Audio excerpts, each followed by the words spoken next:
Hello friends, welcome back to Anjana thoughts and logs. So మరి ఈ రోజు కూడా అండి మీ అందరి కోసం ఒక మంచి స్టిచ్చింగ్ వీడియోతో వచ్చేసాను. సో మరి ఈ రోజు అయితే అండి మనం ఈ వీడియోలో ఒక అందమైన స్లీవ్స్ అనేది స్టిచ్ చేసుకుందాం. మరి శారీలో క్లాత్ తీసుకొని ఈ క్లాత్తో నేను వెరైటీగా అయితే అండి స్లీవ్స్ అనేది స్టిచ్ చేశాను. అది ఎలాగనేది ఇప్పుడు మనం చూసేద్దాం. ముందుగా అయితే అండి మెజర్మెంట్ అనేది చూద్దాం. సో లైనింగ్ అయితే అండి 4 ఫోల్డింగ్లో తీసుకొని నేను లెంగ్త్ అనేది ఇప్పుడు మీకు చూపిస్తా చూడండి. నేనైతే ఇక్కడ షార్ట్ స్లీవ్స్ అయితే స్టిచ్ చేయబోతున్నాను. సో మరి దానికి సరిపడే లెంగ్త్ అయితే మీరు తీసుకోవచ్చు. నాకైతే అండి 6 ఇంచెస్ కావాలి, అందుకే నేను 6 ఇంచెస్ లెంగ్త్ అనేది తీసుకున్నాను. ఇక కింద అయితే అండి ఒక 1/4 ఇంచ్ ఖర్చులోకి వెళ్ళిపోతుంది, పైన అయితే ఒక 1/2 ఇంచ్ అనేది ఖర్చులోకి వెళ్తుంది. సో మరి మిగతాదైతే అండి మన స్లీవ్ లెంగ్త్ అనేది ఫైనల్గా వస్తుంది మనకి. సో ఇక్కడ స్లోప్ డౌన్ కూడా తీసుకోవాలండి. స్లోప్ డౌన్ అయితే నేను 3 ఇంచెస్ తీసుకుంటున్నాను. ఇక ఆర్మ్ హోల్ అయితే 7.5 ఇంచెస్ ప్లస్ 2 ఇంచెస్ మార్జిన్ అనేది తీసుకుంటున్నాను. సో ఈ విధంగా మెజర్మెంట్స్ అన్నీ పక్కాగా మనము మార్క్ చేసి పెట్టుకొని లైనింగ్ పీస్ అయితే అండి కట్ చేసుకోవాలి. సో ఈ మెజర్మెంట్స్తో మీ స్లీవ్స్ కానీ ఉన్నాయంటే మీరు పర్ఫెక్ట్గా ఇదే విధంగా కట్ చేసుకోవచ్చు.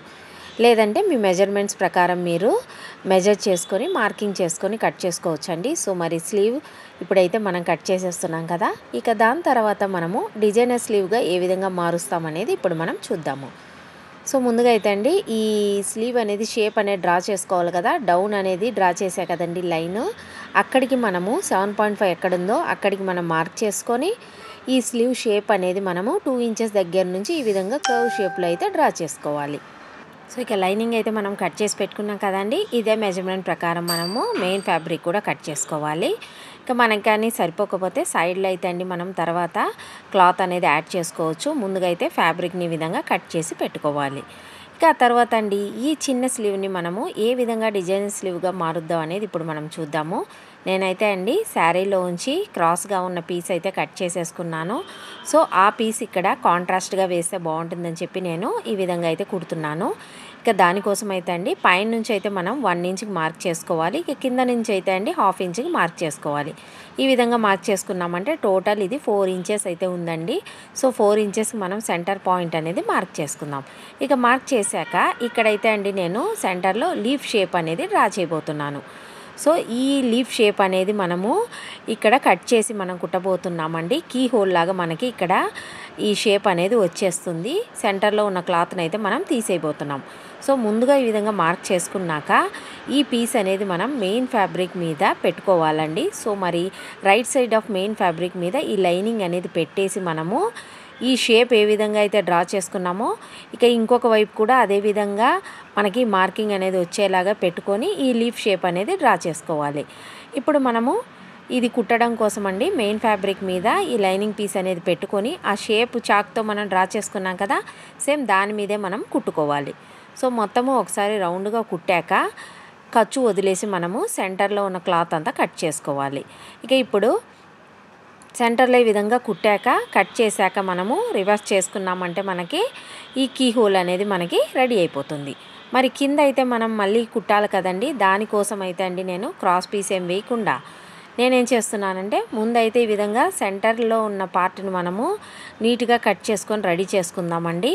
సో మరి నార్మల్గా అయితే అండి మనము స్లీవ్ ఏ విధంగా కుడతాము, లైనింగ్ వచ్చి ఒరిజినల్ పీస్ మీద పెట్టేసి డైరెక్ట్గా మనము కింద బార్డర్ దగ్గర కుట్టేసుకొని రివర్స్ చేసామంటే మనకి స్లీవ్ అనేది రెడీ అయిపోతుంది. ఇక మళ్ళీ మనము క్రాస్ పట్టి పీస్ ఏమీ వేయకుండా సరిపోతుంది.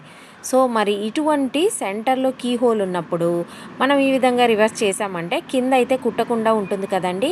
సో మరి ఆ కింద కూడా మనకి లోడింగ్ స్టిచ్ లాగా రావాలంటే సో ముందుగా అయితే అండి పైన ఈ విధంగా కుట్టుకొని టాప్ స్టిచ్ కూడా వేసుకున్నాక ఇక కింద మనకి లోడింగ్ లాగా రావాలంటే నేను చూపించిన విధంగా ఈ విధంగా మడుచుకొని రివర్స్లో మనము ఈ లైనింగ్ ఈ మెయిన్ ఫ్యాబ్రిక్ అనేది ముందుగానే మార్కింగ్ చేసుకొని సో మొత్తం మడుచుకున్నాక చివరి నుంచి ఈ చివరి వరకు అండి మనము రెండు కలిపి స్ట్రైట్గా కుట్టేసుకొని ఆ తర్వాత మనము లోపల ఉన్న ఫ్యాబ్రిక్ని బయటికి లాగేసామంటే మనకి ఈ లోడింగ్ స్టిచ్ అనేది వచ్చేస్తుంది. అప్పుడు మనం మళ్ళీ పట్టీ వేసి కుట్టాల్సిన అవసరం లేదండి, చాలా నీట్గా అయితే వస్తుంది. ఈ విధంగా కీ హోల్ ఉన్నప్పుడు కింద బార్డర్ ఈ విధంగా కుట్టుకోవాలి. సో ఇదైతే రెడీ అయిపోయింది కదండి. ఇప్పుడు ఈ కీ హోల్ అనేది అలానే వదిలేయనండి నేను ఆ మధ్యలో నేను ఈ శారీలో తీసిన క్లాత్తో నేను చక్కగా ఫ్లీట్స్ అనేది అరేంజ్ చేసేసి అది నేను అక్కడ కుట్టబోతున్నాను. సో దానికోసం అండి 2 స్లీవ్స్కి నేను ఇక్కడ 2 పీసెస్ అయితే తీసుకున్నాను. చిన్న చిన్న ఫ్లీట్స్ అనేవి కుట్టి రెడీగా పెట్టుకున్నాను. ఇప్పుడు మనము ఈ కీ హోల్ అనేది ఎంత సెంటర్లో మార్కింగ్ చేసి ఎంత అయితే ఉందో దాని ప్రకారం మనము కింద నుంచి ఫ్లీట్స్ అయితే కుట్టిన ఫ్యాబ్రిక్ని పెట్టేసుకొని పిన్అప్ చేసుకొని చుట్టూరి మనము ఈ లీఫ్ షేప్ ఎంత ఉందో అది మనం మార్కింగ్ అయితే అంతా చూసుకొని ఆ తర్వాత మనము టాప్ స్టిచ్ అనేది వేసుకోవాలి. అప్పుడు మనకి చక్కగా ఫ్లీట్స్ అనేవి వచ్చేస్తాయి. ఈ ఫ్లీట్స్ అయితే అండి పై పక్కకు వచ్చేలాగా పెట్టుకోవాలి. ఇప్పుడు ఈ ఫ్లీట్స్కి సెంటర్ పైన నుంచి కింద వరకు అండి సెంటర్ లైన్ అనేది చూసుకొని అక్కడ మనము చిన్న చిన్న గోల్డెన్ బీడ్స్ కుట్టుకోవాలి. ఇక కింద అయితే అండి నేను సొమాసా లేస్ కూడా వేసేసాను. చాలా అందంగా ఉందండి. స్లీవ్ అయితే సూపర్గా వచ్చేసింది. ఇక ఈ బ్లౌజ్కి అయితే అండి నెక్ నేను ఆల్రెడీ పోస్ట్ చేశాను కదా. సో మరి ఆ నెక్ అయితే ఈ స్లీవ్కి మ్యాచింగ్ అవ్వాలని చెప్పి నేను ఈ విధంగా అయితే అండి నేను సొమాసా లేస్ కూడా కుట్టేశాను. అందమైన చిన్న స్లీవ్స్ అయితే రెడీ అయిపోయాయి. మరి మీకు కూడా నచ్చాయని అనుకుంటున్నాను. మీరు కూడా ఒకసారి ట్రై చేసి చూడండి. మరి మీకు కానీ వీడియో నచ్చినట్లయితే లైక్ చేయండి, షేర్ చేయండి, మరి మా ఛానల్ని సబ్స్క్రైబ్ కూడా చేసుకోండి. మరిన్ని కొత్త కొత్త అప్డేట్స్ కోసం పక్కనే ఉన్న బెల్ ఐకాన్ కూడా క్లిక్ చేయండి. Thank you friends. Thanks for watching.